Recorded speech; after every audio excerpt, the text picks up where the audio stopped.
And good morning and welcome along to Coffee with Mr. V, where we'll do another exciting topic today with regards to the A-level and the IB economics. In order to participate with Mr. V, you need a cup of coffee, or if you can't get a cup of coffee, go and get any liquid of your choice, put it in a mug, a glass, or a cup, bring it on over, and then we will do the synchronized sip, which is going to be the best part of your day. As you can see, I have my amazing economics mug. Here we go. 1, 2, 3. I love coffee. So today I was thinking that we could do something on exchange rates. So exchange rates are the value of one currency in terms of another currency, in terms of one other currency, okay, in both the IB and the Edexcel A-level, we're only talking about one currency. We're not talking about a basket of currencies. And I have a hypothetical kind of UK pound versus US dollar exchange rate on the board. And I just want you to consider for a moment that that is the current exchange rate of £1 to $2. If you've been following the news at all today, it is definitely not that, okay? It's that's a hypothetical one, but you might have noticed today that the UK pound has fallen to its lowest level for 30 years against the dollar. So it's actually more like that one in the current state. But no, regardless, just for the point of this exercise, we'll stick it there. Now, the two terms that we have to be aware of when it comes to exchange rates are appreciation and depreciation. As they sound, appreciation is when the value of the pound would get stronger in comparison to the dollar, whereas a depreciation would be when the pound is getting weaker compared to the dollar. And one of the first things I always do in an economics lesson is just to emphasize the point that with exchange rates, it's really important to get it the right way around. Because if you get it the wrong way around, then that scuppers anything that you're likely to write later on. Okay, so if we're here going up that way, where the pound buys you more dollars, that is an appreciation of the pound. The pound has appreciated against the dollar. It's got stronger against the dollar. It can buy more dollars. On the other hand, going down that way, I'll do it in a different color. The pound now buys less dollars. Instead of £1 to $2, it's just 1 to 1. We would call that a depreciation. So the pound has lost value against the dollar. It's got weaker against the dollar. And what I want you to consider then very quickly is an American car that, I don't know, as a UK citizen, I'm interested in importing from America. I've given it a notional value of $20,000, so it's probably a mid-range car, certainly not a muscle Ford Mustang or anything like that. At $20,000, I've tried to keep the maths relatively easy. At that original exchange rate, it would have cost me £10,000 to buy a $20,000 car because the exchange rate was 1 to 2. If the pound depreciates, then the price of the car doesn't change. It still stays at $20,000. But since the exchange rate is now 1 to 1, I'd have to pay £20,000 to buy the same car. It cost me £10,000 here. It cost me £20,000 there. So you can see that the price of the car has gone up. For me, as a UK citizen, it's more expensive here to buy, whereas it was much cheaper here. And if we all go all the way to here, if the value of the pound rose to £1 to $3, I wish, then actually the value of the car would be around, I think, £6,666. So it'd be much cheaper. So remember, from the point of view of a UK consumer, from the point of view of me, this is an import. And what we've got here is that as the pound, as the kind of exchange rate of the pound, or rather I should probably put, I'll cross that out, the price of the pound relative to the dollar has gone up. That means that the price of imports has gone down, which actually means I'm much more likely to import. Okay, I'm much more likely to buy the $20,000 car now that the pound is appreciated. I'm much more likely to go to America on holiday, provided Donald Trump will have me in. Okay, to go to places like Florida or to the other side of the country and go to California or something like that. We're much more likely to go on holiday to America when the pound is strong compared to when the pound is weak. And then, this $20,000 car now costs me £20,000. I'm much less likely to buy it. I'd much rather buy a domestically made car or a car from a different country, and I'm probably not going to go there on holiday. It's vitally important to get this the right way around. Now, there are acronyms that you can use. I'm sure you'll all remember that one. Strong pound, imports cheap, exports dear. Again, we've just written it there. Strong pound, imports cheap, and the converse is that exports are dear. It's much less likely that an American would want to come to the UK on holiday to go to London and see Buckingham Palace when the pound is strong. But the converse of that is whoopee deck. Okay, when the pound is weak, imports are dear. I'm much less likely to buy the American car. On the other hand, exports are cheap. Americans are much likely to come over to the UK. So there we go. Make sure you get it the right way around. Now, the two questions that you're likely to get with regards to exchange rate are causes. And by causes, what I mean is why the exchange rate changes and then the impact. But we'll do the impacts in a moment. Okay. Assuming then that this is a freely floating exchange rate, then it's really no different from any market that we did in kind of term one of economics. You have a price, well, in this case we could call it the price of pounds versus the dollar if you wanted, okay, and the quantity down here. Guess what? The downward sloping demand curve. When the pound is strong, okay, when the pound increases, Americans don't tend to want to buy many pounds. They don't really want to come here on holiday. The demand is from a foreigner, okay, from a non-UK citizen. We're thinking about foreigners buying our currency. Maybe that's an American, maybe it's a Chinese tourist, maybe it's somebody that just wants to buy a British luxury good, okay? When the pound is strong, remember our exports are very dear, so people don't want to buy the pound. On the other hand, when the pound is weak, people do want to buy our exports. They do want to come here on holiday, and so they're definitely going to change their money, or they're much more willing and able to change their money than before. So therefore, we have a downward sloping demand curve.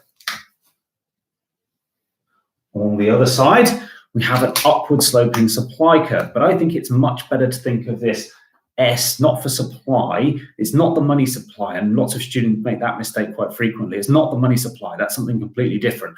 Have a look back at the quantitative easing episode that we did in episode 4 about that. This is UK citizens wanting to sell their pounds. Who are they selling it to? Well, they're selling them to those American tourists or the Chinese tourists or whoever it might be that's trying to buy the pounds. Okay, this is UK citizens willing and able to sell pounds. When the value of the pound is very strong, we are very willing to sell our pounds. We definitely want to go on holiday abroad because we get much more for our money.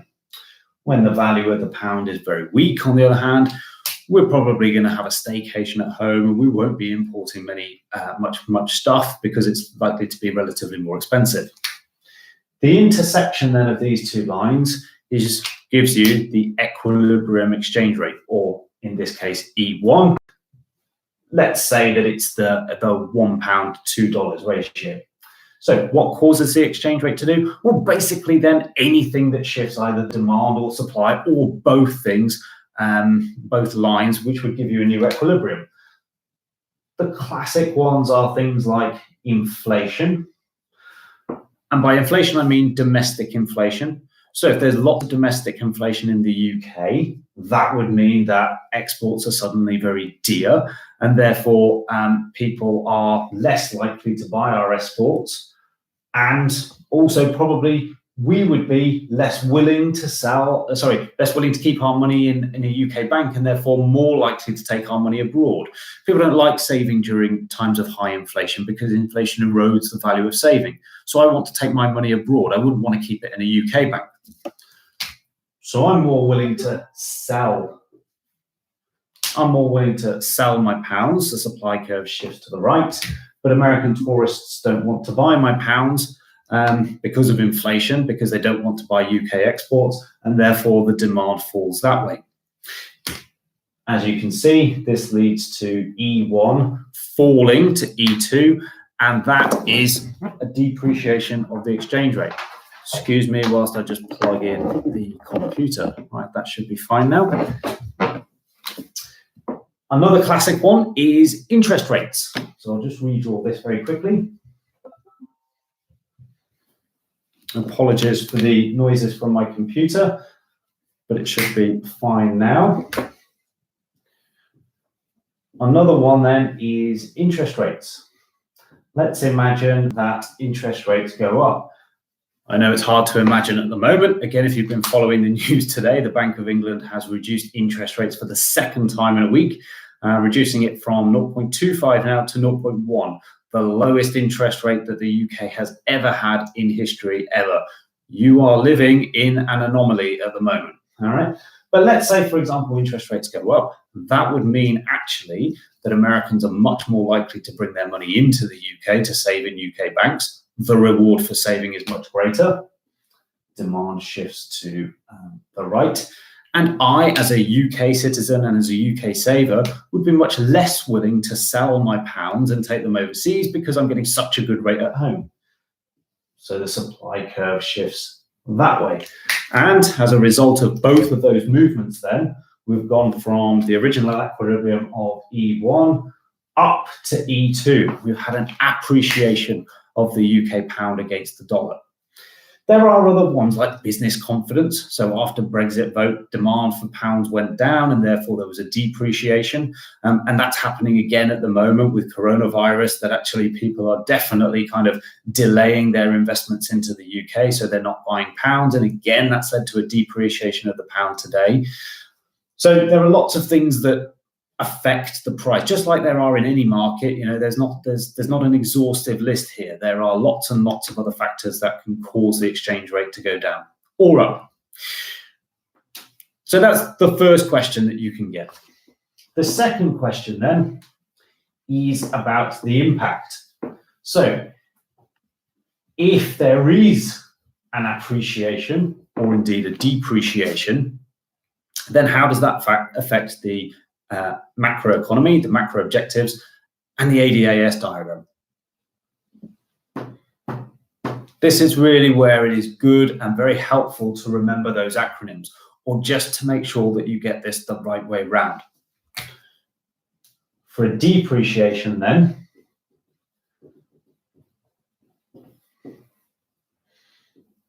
let's imagine that our economy is here, fairly standard, not quite at full employment. There's a little bit of a negative output gap, and then the exchange rate depreciates. Okay, so what I'm urging you to do at this point is go straight to your acronym, or however you're going to remember this, and think to yourself, right, what is the impact on, particularly on the trade balance, on imports and exports? Well, we've got a weaker pound now. Imports are dear, imports are expensive, exports are cheap. Right, so that should mean then that exports go up, imports go down. Those are two components of AD. They're both moving in the same direction. AD should increase. And you get a much smaller output gap from, instead of being Y1 to YFE, it's now Y2 to YFE. We've got economic growth happening here. Since AD is moving to the right and we're getting a smaller output gap, we're getting closer to the PPF, you can also talk about cyclical unemployment decreasing. And of course, you can talk about the trade balance improving. Might not necessarily be a trade surplus, but even if we had a trade deficit, that would be narrowing. So there's three macro objectives there that we're achieving all through this depreciation of the exchange rate, which is kind of counterintuitive, because when people learn exchange rates for the first time, they automatically think that a depreciating or a weak exchange rate is undesirable. Whereas you can quite clearly see here, actually, it might well be desirable for the economy to have this. The other impact, though, and let's not forget it, is, well, one, we've got a little bit of inflation happening here, and it would be more severe inflation if, of course, the aggregate demand curve were to shift to the right even further. Imports are dear. For a country like the UK that imports lots of raw materials, okay, lots of component parts for its secondary goods, there will also be an element here of cost push inflation. So you need to be thinking about the short run AS curve, or in my Keynesian diagram, the kind of horizontally bit of the Keynesian AS curve. It's going to increase, okay? Costs of production are increasing. If I'm a firm that imports a lot of oil, if I'm a firm that imports, I don't know, raw materials from China, the fact that the exchange rate has just decreased has made those costs of production, those imports, much more expensive. And therefore, the costs of production have gone up. So, although we had the three good macro objectives, GDP growth, cyclical unemployment down, good trade balance stuff are happening, we also get inflation, both potentially from a demand pull aspect, but also in this case from a cost push aspect. Now, all of this is evaluative. And honestly, if you get the essay on an exchange rate appreciation versus depreciation, then you should seriously think about doing it, because that's the diagram that the examiner is expecting to see. But then you've got loads of ways of evaluating that. Okay, so for example, how big is the trade balance as a percentage of AD? In the UK, it's very small. So, all right, we might see some boost in exports, but actually it's likely to be very minimal because it's only about 5% of GDP anyway. It really depends on the extent of the exchange rate depreciation. Are we talking about a huge collapse in the exchange rate, or are we just talking about a very small change? There's lots of those sorts of evaluations that you can come up with, and that you can probably use the data if it's a paper 2 in the IB, or indeed if it's a paper 2 macro paper or part of the paper 3 in the A level as well. Loads of evaluative points. The other one just to be aware of, I'm not going to do it now because we're running out of time. The evaluation would be to use the J curve or the Marshall-Lerner condition. In a nutshell, this basically says that the good things and the bad things about this kind of depends on PED of exports and imports. If you import and export very inelastic things, actually it's going to get worse before it gets better, because although the price of imports has gone up, you're still going to buy them. And even though the price of your exports has gone down, actually being inelastic, it's not very sensitive to price changes. So in the short run, this might not be such a great thing. In the long run, however, when elasticity always gets more elastic in time, when you actually imported raw materials to domestically made raw materials, they can break long-term contracts, actually then the trade balance will improve, okay? But that's potentially for a different time. Right, that's the end of exchange rates. I have a couple of minutes just to talk about QE, some questions that came up from the last episode. And interestingly enough, okay, yesterday I talked about QE, and today we've been told that the Bank of England, as well as reducing interest rates from 0.25 to 0.1, is now going to do £200 billion worth of quantitative easing. So just to recap through the story of quantitative easing. The Bank of England is now going to go on the second-hand bond market and will now buy bonds off anybody willing to sell them for their cash value. And this will hopefully stimulate the economy, because people like me, if I was willing to sell my bonds, or banks that previously had bonds, they will now have cash, a liquid asset. They will now have cash instead of their illiquid bond. Hopefully, I mean, given the negative interest rates, hopefully we're hoping that people will then go and for consumption, or people to buy houses on their mortgages. We're hoping that that money can be spent in the economy extremely quickly. My own view on that is that it's unlikely, given the fact that we're only just now entering this period of uncertainty. So I think people are going to be rather cautious with any cash boost that they're likely to get. Somebody else asked me a question about the people's quantitative easing that Jeremy Corbyn was talking about in the run-up into the election and that I was talking about on the email. So very quickly, what I think might happen if Rishi Sunak can't quite raise the money that he's hoping to raise for this huge fiscal boost is that he could ask the Bank of England to essentially print money and not buy government bonds in the second-hand bond market, but directly from the government. Now, this would not be a normal thing. It would be an unprecedented move in the UK, but it has been talked about. And Jeremy Corbyn was very much of the opinion that this could lead to a massive infrastructure building program in the UK. He was very pro kind of renationalisation of things like the railways, but also developing the infrastructure around the UK in a kind of Keynesian economics-y kind of way, giving people jobs and bringing, broadening state intervention into the UK. That's not quite what would happen now. We wouldn't be using this money for investment. This money would be being raised for Rishi Sunak's spending plans, which are essentially just transfer payments. It's essentially just consumption.